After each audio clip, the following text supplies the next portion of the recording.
이번 이야기는 실화 이야기 물귀신.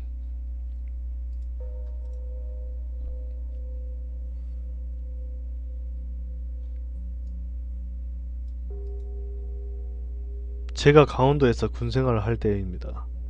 한창 일만 하는 일병 때 여름이었습니다. 매일 스트레스 받으며 군생활 할 때죠. 장마야 빨리 오거라 하고 기다리고 있을 때 역시나 장마가 찾아왔습니다.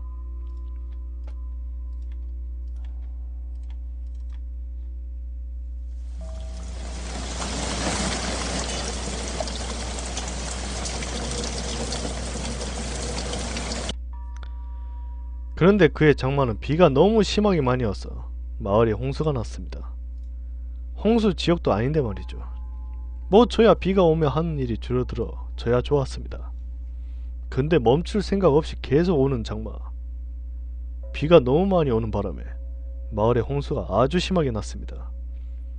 뭐 하늘이 하는 일이라 어찌 막을 수도 없고 집 떠내려가고 사람 실종되고 가축이니 차들이니 떠내려간 판국에 사람이 살아남는 게 신기할 정도였습니다.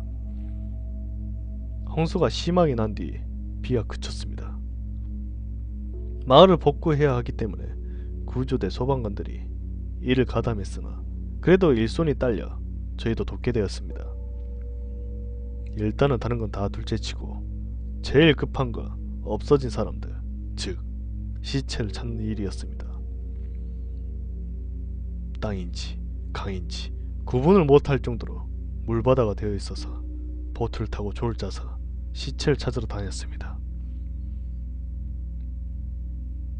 저는 밥병장과 2인 1조가 되어서 별 생각 없이 어슬렁거리며 노나 휘젓고 돌아다니고 있었습니다. 하루가 지나고 이틀이 지나도 수색 작업은 계속되었고 4일째 되는 날 똑같은 코스로 작업을 했습니다. 잡초를 헤집으며 수색할 때 잡초라고 하기에는 너무 검은 잡초가 눈에 띄었습니다. 저는 보트를 멈추고 점점 가까이 가봤는데 순간 등골이 오싹했습니다.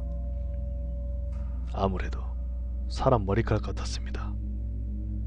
그리고 가까이 갈수록 확실했습니다.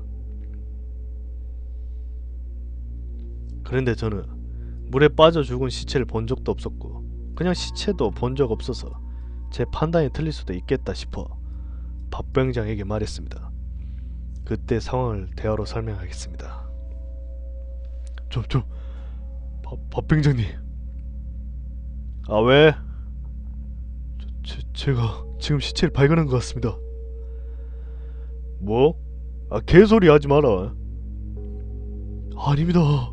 제가 보기에는 확실합니다. 야 어딘데? 제가 그 위치로 노를 저어서 보여주자 밥병장은 잠시 당황하더니 아무렇지도 않게 말했습니다. 야 저거 시체 아니야. 야 가자. 아, 제가 보기에는 시체가 확실합니다. 검은 잡초는 없지 않습니까? 야 니가 뭘 하냐. 아, 아니라고. 그냥 가자고. 아닙니다. 한번 건져보는 게 낫지 않습니까? 아니라고 몇 번을 말해 이 새끼야. 내가 아니라면 안다고. 어? 그냥 가자. 아 그래도 그냥 건져보는 게. 야 이 개새끼야. 내가 가자면 가는 거야 이 새끼야. 어? 밥병자는 갑자기 제게 큰 소리로 욕을 내뱉었습니다. 저는 그냥 건져나 보자는 얘긴데 아니라고 우기면서 갑자기 화를 내는 것이었습니다. 저야 일병이라 뭔 힘이 있겠습니까? 고참이 가자는데 가야죠. 힘없이 노를 저으면서 작업을 끝내려고 하는데 밥병장이 이야기했습니다. 야 아까 미안하다 욕해서. 별거 아니니까 신경 쓰지 마라. 정 찝찝하면 저기 소방관들한테 확인해달라 그래. 평소 괴롭히는데 타고난 밥병장인데 욕한 걸로 미안하다고 말하니 이상했습니다. 당황한 건지 겁먹은 건지 표정도 이상하고 못 볼 걸 본 사람 마냥 표정도 굳은 채로 있었습니다. 그렇게 저희는 마을 복구하는데 도우라는 명을 받았고 이동하려고 가는 도중에 소방관들이 있었습니다. 밥병장이 담배 한 대 피고 가자고 해서 소방관들과 저희 부대원들 몇 명과 모여서 담배 피며 사소한 얘기를 나누고 있다가 저희가 아까 본 시체 같은 검은 잡초 얘기를 했습니다. 그런데 그 상황에서는 그리 심각한 얘기로 받아들이지 않은 건지 모두를 뭔가 아는 듯이 미심쩍은 표정을 지으면서 그러려니 하며 말을 돌렸습니다. 그런데 그때 한 소방관이 위치가 대충 어디냐고 물었습니다. 그래서 저는 위치를 설명해 줬습니다. 그러자 저도 한시름 마음이 놓이더군요. 그리고 각자 이동하고 일을 마치고 부대로 들어섰습니다. 뭐 좋다고 뻐글이 먹고 담배 피고 하다 내일도 수색 작업이기에 잠을 잤습니다. 그런데 뭔지 모르게 자꾸 머릿속에 떨어져 나갈 듯 말 듯하게 이상한 기분이 든 채 잠이 들었습니다. 다음날 그 이상한 기분으로 잠을 깨고 역시나 아침부터 수색 작업을 나갔습니다. 다들 같은 현장에 모여서 일을 시작하기 때문에 저희도 그쪽으로 가는데 분위기가 평소와는 다르게 심각한 얘기를 하는 것 같아 보였습니다. 저도 끼어들어서 얘기를 들었습니다. 얘기를 듣는 순간 머리를 망치로 맞는 느낌이었습니다.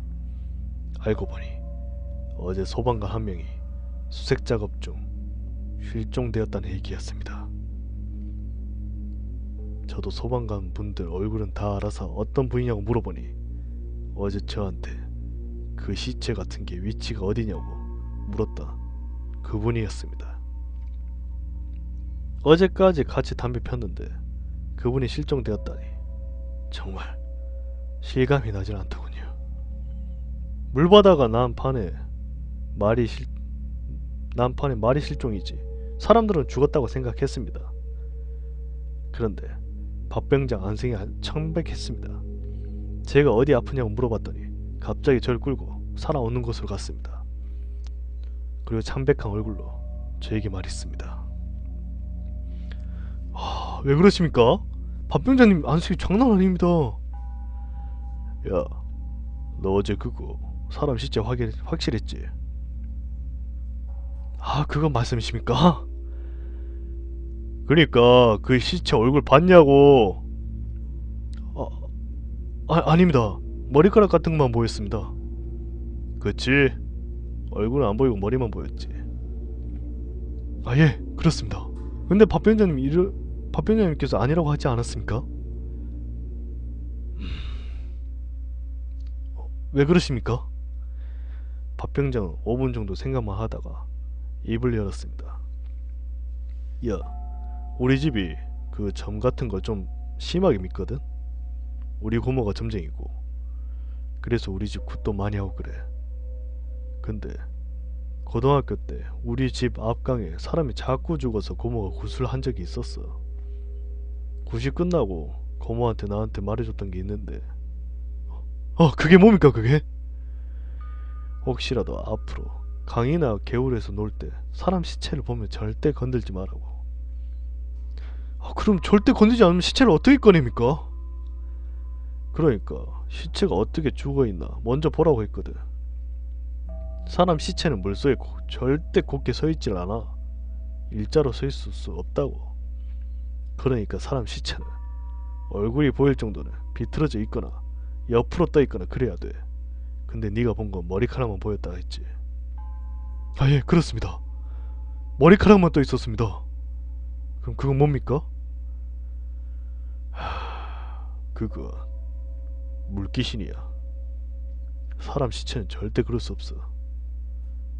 물귀신은 지상에서 죽은 귀신과 달리 하늘로 못 올라가. 사람들이 물귀신 작전이라고 하잖아 보통. 말 그대로야. 자기 자리를 채워놔야 올라간다더라. 그 순간 저는 얼었습니다. 그때 알았습니다. 밥병장은 그 상황에 물귀신인 줄 알고 있었고 절대로 건들면 안 된다는 것도 알고 있었습니다. 그래서 못 건들게 하려고 병신같이 굴던 저를 욕을 하고 화를 내면서까지 그렇게까지 해서 못 건들게 했던 것이었습니다. 하지만 밥병장도 실제로 본 건 처음이라 저한테 바로 말할 수 없었던 것이었습니다. 그런데 아니나 다를까 시체 위치를 물어본 소방관이 어제 수색 작업 중 실종됐다는 소리를 듣고 놀라지 않을 수가 없었던 거죠.